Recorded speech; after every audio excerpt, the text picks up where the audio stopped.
예, 모두에 예고해드린 대로 오늘은 엔터미디어 전문 커버 애널리스트 모셨습니다. 현대차증권 김현용 수석연구위원 함께합니다. 안녕하세요. 예, 안녕하십니까. 귀한 시간 내주셔서 감사합니다. 감사합니다. 네, 요즘 엔터미디어 컨텐츠 이 섹터의 주목도가 워낙 많이 올라가다 보니까 네. 리포트도 자주 발간하시는 것 같고요. 그렇죠. 관심들이 것 많으시죠. 그러니까 자주 시간 좀 내주시길 네. 부탁드리면서 네. 첫 번째 질문 이거부터 가겠습니다. 네. 이제 상장을 앞두고 있어서 카카오페이와 SM의 자회사 디어유 네. 여기에 관심이 높아지고 있는데요. 네. 관전 포인트 어떻게 잡고 계세요?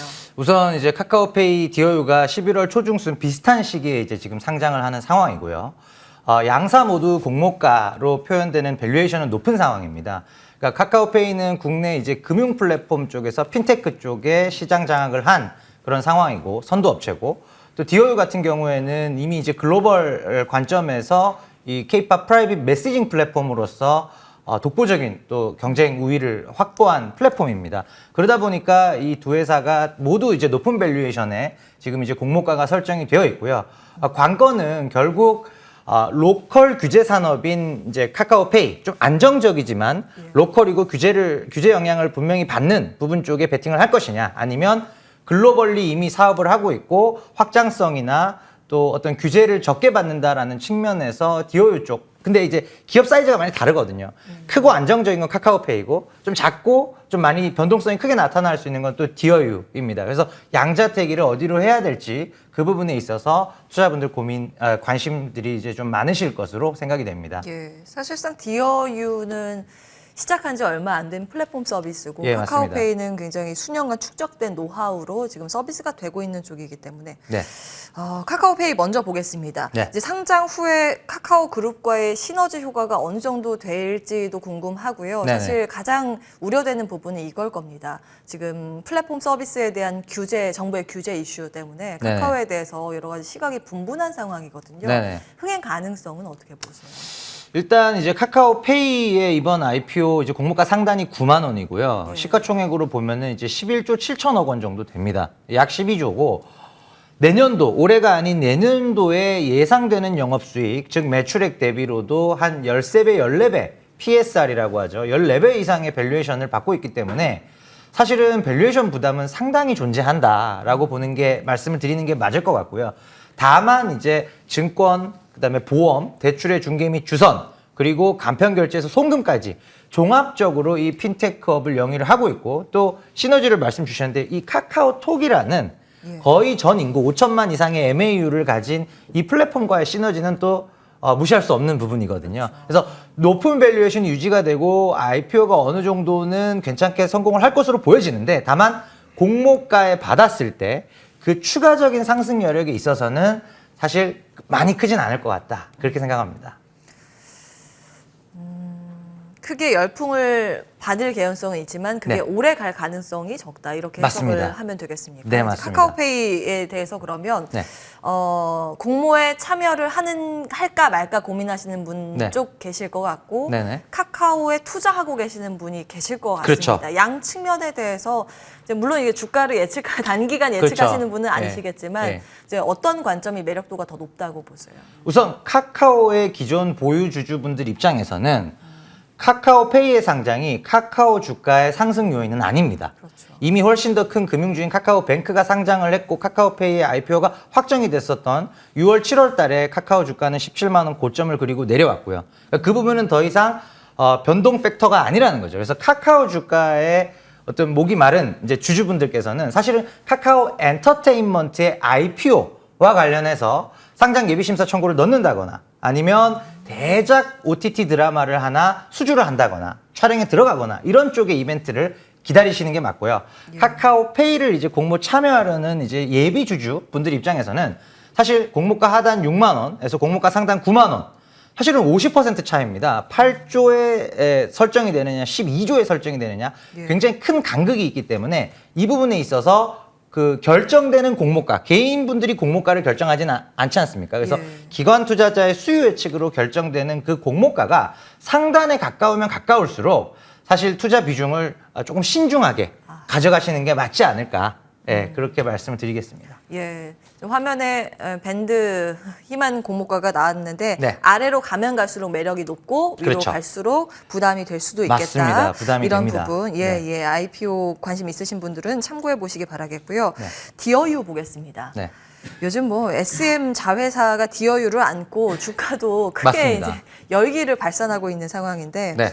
이제 JYP가 같이 참여를 하고 있는 플랫폼 서비스죠. 맞습니다. 팬들이 팬덤이 활용할 수 있는 서비스인데 디어유에 대해서는 어떤 평가 가지고 계세요? 디어유가 투자자분들의 관심이나 기관 또는 개인 합해서 이제 투자자분들의 관심이나 상장하고 나서의 어떤 주가의 슈팅 이런 부분에 있어서도 저는 카카오페이 대비로는 디어유가 또 가볍기도 하고요. 그래서 디어유 쪽이 좀 더 탄력이 좋을 것으로 예상을 하고 있고요. 그렇게 보는 이유는 일단 글로벌이고 또 우리 B2C 소비자들에게 너무나도 친숙한 플랫폼이면서 이 K-팝 팬덤이 사실 계속적으로 확장이 되는 구간에서 이 디어유라고 하는 메시징 플랫폼의 특장점은 뭐냐면 어떤 진영이든 사실 뭐 위버스, 유니버스, 디어유 이렇게 3대 K-팝 플랫폼이 많이 언급이 되고 있는데 가장 많은 기획사와 가장 많은 아티스트를 이미 소속시켜 두고 있는 플랫폼이 바로 디어유입니다.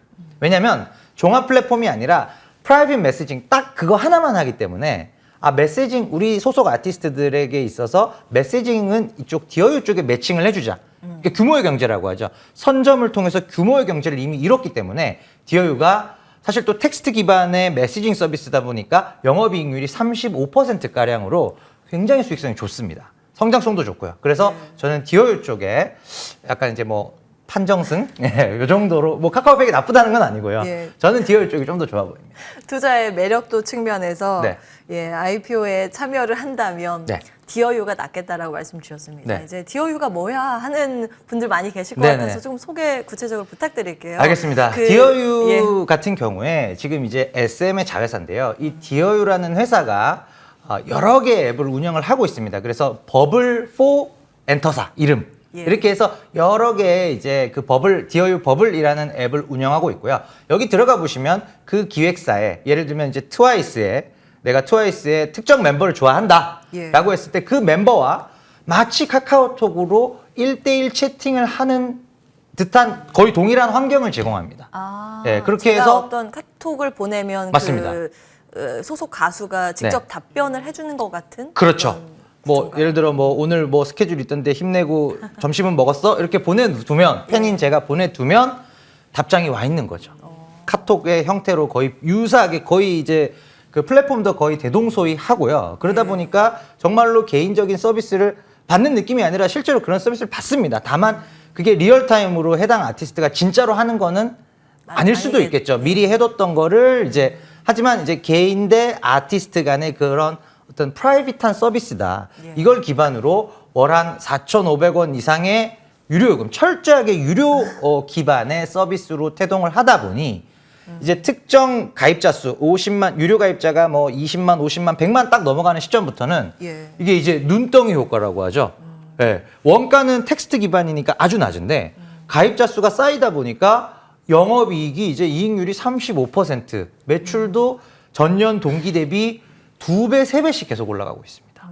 근데 이제 이번 뭐 IPO 증권 신고서에서도 이제 디어유가 계획을 밝힌 바 있지만 이제는 어떤 K-팝 아티스트 외에 다른 쪽으로도 외연을 그러니까 기본적으로 셀럽들, 해외 아티스트들 다 그런 프라이빗 메시징 수요가 있을 거거든요. 그런 부분을 유료로 매칭해주는 플랫폼이라는 점에서 상당히 유니크한 점으로 이번 이제 코스닥 시장에 IPO가 되는 상황입니다.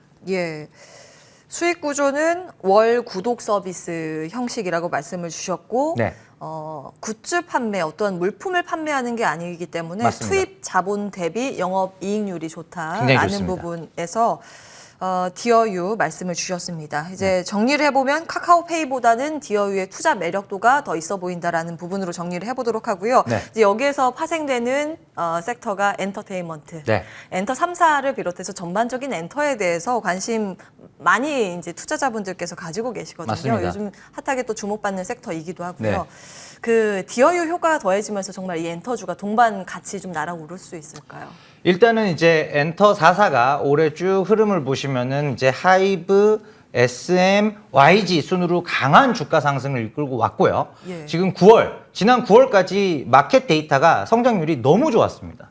뭐 플러스 50에서 100% 사이로 너무 좋았고 4분기 지금 10월, 11월, 12월은 음반은 다소 슬로우 다운이 되지만 공연 쪽이 아시는 바와 같이 방탄소년단의 11월 공연을 필두로 이제는 미국 시장에서 오프라인 공연이 재개가 됩니다. 그러다 보니까 공연 쪽에서의 모멘텀이 음반이 다소 플랫하게 내려오는 부분을 커버하고도 남기 때문에 엔터사사는 연말까지 시기에서도 주가는 아직도 우상향하는 구간에 있다라고 말씀드릴 수 있습니다. 예, 긴 호흡으로도 볼만한 섹터라고 보셨는데 네. 혹시 커버하는 엔터사 중에서 탑픽은 뭐라고 보세요? 저는 이제 지금 딱 주가 레벨에서는 이제 YG이고요. YG 엔터. 예, 하이브 YG를 계속적으로 올해 이제 콜을 좀 들여왔었고, 예. 하이브가 주가가 좀 먼저 2배 정도 오른 이후에 밸류에이션 부담이 이제 없지는 않은 상황이거든요. 그러다 보니까 이제 1조 원대 초중반 종목들 중에서는 YG가 지금 압도적으로 좀 밸류에이션 메리트나 또 블랙핑크라고 하는 방탄이 미국의 공연 이제 재개가 됐습니다. 그럼 그 다음은 누굴 것이냐? 예. 블랙핑크거든요. 그래서 YG를 탑픽으로 말씀드립니다. 아하. 블랙핑크의 네. 팬심은 아니시죠? 객관적인 지금 그렇죠. 분석이시죠? 네, 가급적 팬심을 안 담으려고 제가 노력했습니다. 예, 엔터 탑픽을 YG 엔터로 주셨고 네.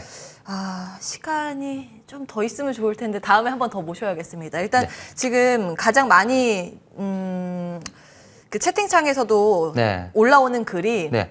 컨텐츠 쪽이기 때문에 마무리 질문으로 컨텐츠도 확장해서 조금 질문을 네네네. 드리고자 합니다. 네. 오늘 산타클로스 스튜디오 같은 경우도 한 20% 급등을 하고 네. 웹드라마 마이네임에 대한 기대감입니다. 그러니까 맞습니다. 오징어 게임이 쏘아올린 공이라고 봐야 할까요? 이제 미디어 컨텐츠에 대한 분석은 어떻게 하고 계신지요? 사실 이제 국내 이제 K 드라마 사실 이제 앞서 말씀드린 게 K 팝이었고요. 지금 말씀드리는 이제 미디어 컨텐츠 쪽이 K 드라마입니다. 그래서 네. 사실 오징어 게임이 한 번 더 강하게 추진 모터를 달아주긴 했지만 이미 이제 K 컨텐츠, K 드라마가 사실 이제 넷플릭스나 디즈니 플러스 같은 OTT를 등에 업고 우리의 컨텐츠 경쟁력이 높은 밸류에이션으로 이미 반영이 되고 있고요. 이 안에서 본다면은 아무래도 사실 작은 종목들은 그때그때 대응하기가 굉장히 어렵습니다. 그래서 변동성이 가장 큰 줄기는 뭐냐면 플랫폼도 갖고 있는 컨텐츠 제작사. 여기에 초점을 맞추시면 기본적으로 변동성이 큰 섹터긴 하지만 변동성을 좀 줄이면서 가령 이제 CJ ENM이나 스튜디오 드래곤이나 J 콘텐츠나 SBS처럼 자체 플랫폼을 갖고 있는 컨텐츠 종목들을 조금 긴 호흡에서 거기에 이제 어떻게 보면 무게중심을 잡고 각각의 어떤 이런 오늘과 같은 뭐 마이네임이나 지난주, 지지난주 같은 오징어 게임이나 이런 이슈가 있을 때 플레이하는 그런 이제 소위 테마주들은 예. 사실 비중 측면에서는 메인보다는 조금 확실하게 좀 조정을 하고 가시는 게 그렇게 이제 같이 보시는 게 맞을 것 같습니다. 예. 영화 드라마 제작사이면서 플랫폼 컨텐츠를 가지고 있는 이제 네. 교집합에 속하는 맞습니다. 종목을 대응하기가 조금 더 편하게 보셨습니다. 네. 직접 언급해 주신 네 종목 마지막으로 정리해 드릴게요. CJ ENM, 스튜디오 드래곤, J 컨텐츠리, SBS 기억해 보도록 하겠습니다. 현대차증권 김현용 수석 연구위원과 함께했습니다. 말씀 고맙습니다. 네, 감사합니다. 예, 출발 성공 투자 오늘 준비된 순서는 여기까지입니다. 코스닥 시장이 반등에 나서주고 있습니다. 이어진 순서를 통해서 오늘도 현명한 투자 전략 세우시기 바라겠습니다. 끝까지 함께해 주신 여러분 고맙습니다.